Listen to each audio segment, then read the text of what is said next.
Hey heroes, Cap here, and we're back with another Marvel's Avengers video, and today I want to talk about the narrative in the video game. Now we know with patch 2.6 dropping, we've got No Rest for the Wicked. Now we're curious as to what patch 2.7 and beyond has for us. So we're going to talk about it, speculate, and see what exactly we can pull out from the information that we have.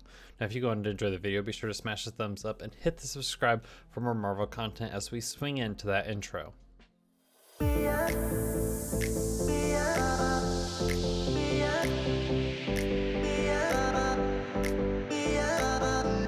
Let's start this off first of all with patch 2.6. Now the No Rest for the Wicked villain sector, where Monica's been holding Modoc. The Avengers end up breaking in. They cause him to be teleported on a jet, which seems like Monica's gonna save him for later, handle him.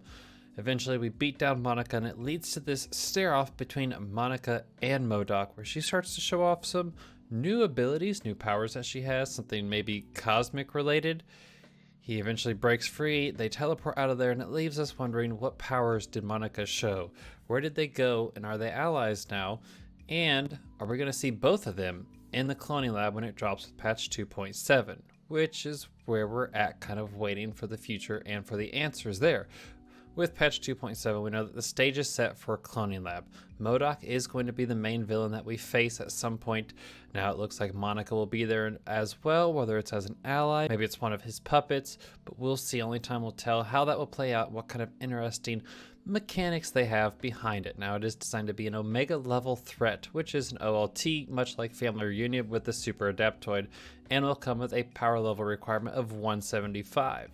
Now, quick side tangent, if you are not power level 175 yet, do not worry. No matter what platform you play on, I play on all three and can help you get there and get you leveled up with raid runs, elite raid runs, OLT runs, whatever you need. So be sure to stay tuned for more live streams, more hanging out and playing this game and getting you leveled up and ready for Cloning Lab when it drops with patch 2.7. Now getting back on topic of Modoc and the main villain in this, it kind of leaves us wondering, will his side of the story be told? Will we get to learn what that beacon was that he sent up to space? And is this the start of the Kree Invasion and the next big expansion for Marvel's Avengers? We also could see that this could be how Monica and Fury team up and start working together to prepare for the Kree Invasion, to where Monica starts to switch sides, which that one's a little bit out there. I don't see her coming back as being a more of a hero, especially after all that she has done. It's kind of hard for her to redeem herself into even anti-hero status, but something to think about. Now with all of this, you have to think it's an in-game style mission. There's a power level requirement.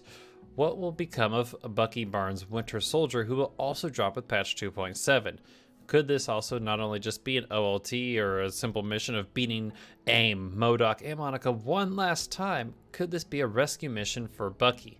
At the very beginning of No Rest for the Wicked, we hear Cap talking about how they tested on him in space, which we saw in the campaign. That's how they kind of got some of his powers, some of his abilities by testing on him, running experiments. Could they be doing the same on Bucky? And that's why we need to break into Cloning Lab, not only bring down AIM one last time, but to save Bucky Barnes, the Winter Soldier, from whatever testing they have on him. And of course, once we beat Modoc, the question is, what is next? Patch 2.8 and beyond, or patch 3.0, whatever the next big patch is, we already have kind of leads into where the narrative could go and kind of ideas. So most of this has been speculation. Why change it up? Let's do some more speculating as to what the future may hold for Marvel's Avengers.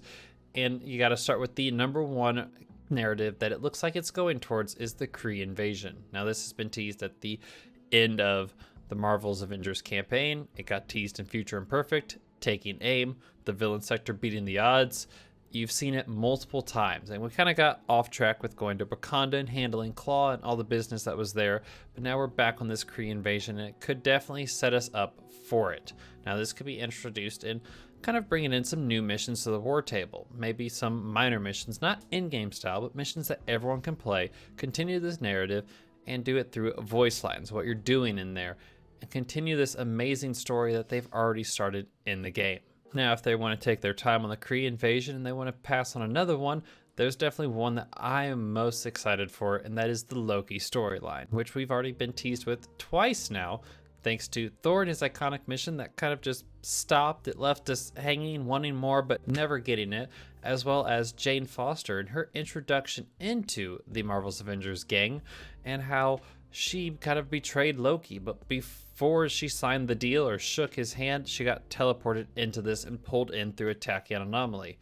So, could they bring in Loki in this sense? Now, those are two different Lokis, or maybe they team up. A duo of Lokis, that's all right by me. This is definitely one that is slightly biased on my end, as I would love to be able to face off against Loki and see what kind of magic and tricks he has up his sleeve. Now, the last big story that is highly requested around the community is the Ultron storyline, which definitely could come with an amazing plot behind it, as it could be told as Hank is wanting to protect the Inhumans or make up for mistakes that he's made in the game, and he continues making Roy, and as any good mad scientist does, eventually Roy becomes a monster into Ultron, or as we all kind of like to call him, Ultroy.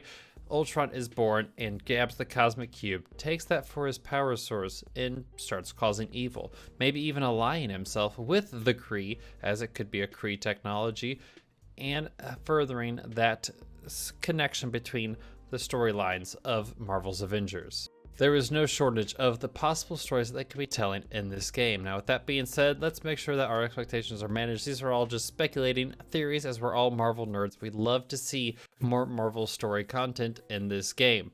Let me know in the comments below what storyline you're most excited for and what you would love to see in the game after we take on Modoc, AIM, and Monica one last time. What is next for Marvel's Avengers? And as always, heroes, stay amazing, and I'll see you in the next one. Bye-bye.